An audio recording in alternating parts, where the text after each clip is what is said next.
Maximilian Krahé est économiste, il est docteur de l'université de Yale, il est titulaire de la chaire SFPI de l'Académie royale de Belgique et sa spécialité c'est l'économie politique et tout particulièrement les investissements publics. C'est de cela dont il va nous parler en rapport bien évidemment avec la crise.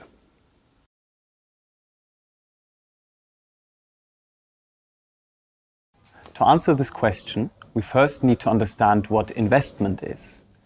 Investment is expenditure today aimed at securing a benefit in the future. This distinguishes investment from consumption, which is expenditure today to also secure a benefit today. Now, public investment is simply investment by the public sector. The public sector, this can be the government, federal government, regional government, local government, can be the central bank, it could be another public body like a sovereign wealth fund or a publicly owned enterprise, in some countries even the armed forces. Now, there are different types of public investment. For example, investments in existing assets versus investments in the creation of new assets, or investments in financial assets versus investments in real assets like houses and factories. These distinctions are very general. They apply to private investment as well as public investment.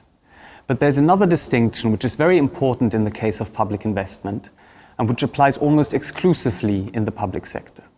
That's the distinction between commercial investments and non-commercial investments. In the private sector, practically all investment is commercial. Investments that are not expected to yield a return, when that's done in the private sector, it's generally called charity or philanthropy. In the public sector, investment can be commercial, it can be expected to yield a return, but it can also be non-commercial. It can be expected not to yield a financial return. The examples of non-commercial public investment are particularly important in the context of the current crisis. They include investment on healthcare, education, childcare, and things like the protection of the environment or public parks. Now, not everyone agrees that all of these categories constitute investment. Some people argue that public spending on healthcare, for example, should be counted as consumption, not investment. But if we come back to the original definition of investment, expenditure today to secure a benefit tomorrow, it seems clear that healthcare, education, environmental protection, all of these things qualify as investments. Healthcare spending, for example, enables people to enjoy a good and healthy life, not just today, but also in the future. The same goes for environmental protection. This ensures that our natural environment can be enjoyed not just today, but also by future generations. Even if it does not produce a monetary return, public spending today that produces benefits tomorrow is investment. The definitional debate around public investment, then, is best understood as a proxy fight. The real questions are not so much what counts as investment or what does not count as investment, but rather what kinds of public investments should be done and how much public investment should be done. These, of course, are very legitimate questions, and they're questions to which we will turn next.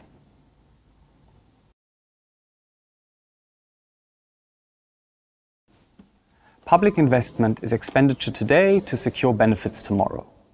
This is a large category that includes a very wide range of possible projects, from building bridges, roads and railroads, ports and airports, other infrastructure, to investing public money in private companies, for example, via a sovereign wealth fund or via the public purchase of stocks and bonds, to non-commercial investments like investments in healthcare, childcare, education, environmental protection, or basic research and development. Given the wide range of possible kinds of public investments, it's very fair to ask what types of investments should the public sector actually undertake. Historically, there have been two categories of investments that were seen as appropriate for the public sector to do. First, things that the private sector won't do. Second, things that the private sector would do badly or unevenly. So, for example, things that the private sector won't do include classic public goods like environmental protection, public parks, basic research, or the collection and provision of statistics. But this category also includes, as the COVID pandemic has very clearly shown, the provision of resilience through emergency stockpiles of food, medicine, protective equipment, through building and maintaining redundant communication, transport or power networks that can kick in as reserves, or through providing reserve healthcare capacities. Now, neither public goods, nor emergency stockpiles, nor these redundant safety networks and capacities are typically profitable. This means that the private sector will not provide them on its own. It's simply not profitable to do so. So if we would like to have a high degree of resilience, if we would like to have the various public goods just mentioned, they need to be provided by public investment. Second, there's the category of things that the private sector would do, but might do badly or unevenly. This includes things like education, healthcare, childcare, but also arts and culture and sports. Private provision in these areas is possible, but it tends to be uneven. For example, when it comes to culture, there tends to be a lot of it at high quality in rich areas, but possibly less and of a poorer quality in poor areas. Moreover, when education, healthcare, or arts and culture are provided for profit, their very nature tends to change, privileging the views, tastes, and desires of the rich, but sidelining those of the poor. Here too, then, if we want these things, and we want them universally and at a high quality, they require public investment. But of course, there's room for debate. Do we want all of these things? What are we willing to give up for them, either in the form of taxes or via redirecting resources from other uses? Are we absolutely sure that the private sector would do them badly or unevenly or not at all? Water and electricity supply, for example, are provided by private companies in some states, though typically tightly regulated, and by public firms in others.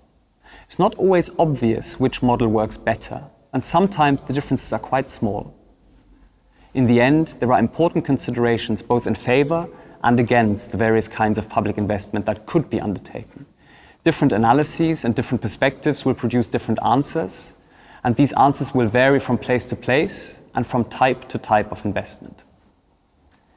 In the end, that's why we decide democratically the kinds of public investments we want to undertake.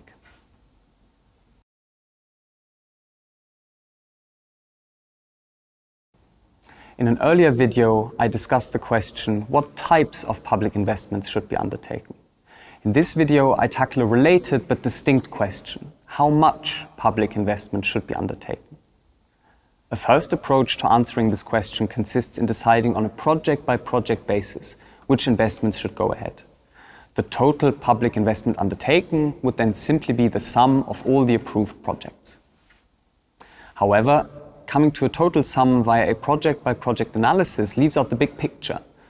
Whether or not a project should go ahead, for example, will often depend on what other projects are underway, what the state of the overall economy is, whether public finances are strong or weak, or whether there's some sort of emergency or exceptional situation like the COVID crisis at the moment.